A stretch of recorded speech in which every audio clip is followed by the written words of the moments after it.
Rectificarea bugetului Consiliului Județean și a programului de investiții implicit, pentru că e un titlu mai generos și cel puțin nu cuprinde exact esența acestei hotărâri, care de fapt este o rectificare bugetară. La Spitalul Județean sunt mai multe investiții, unele în curs, altele finalizate sau altele care urmează să finalizeze.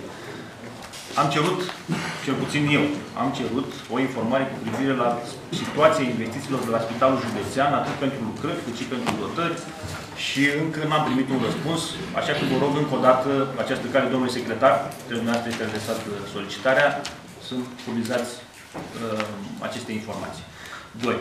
Legat de investiții la Spitalul Județean, am văzut că astăzi, legat de lucrări, ce lucrări are Consiliul Județean și ce dotări are, toate sunt majoritatea sunt prin fonduri proprii și nu prin fonduri europene.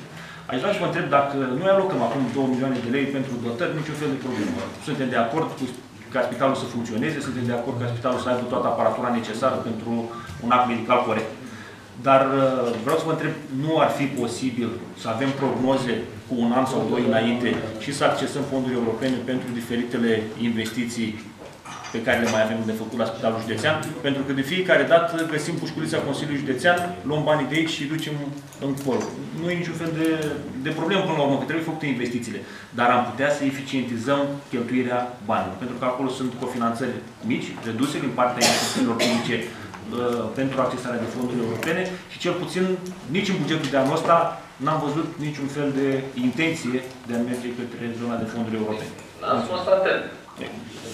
Atât când vă reamintesc eu. 1. Am reușit pe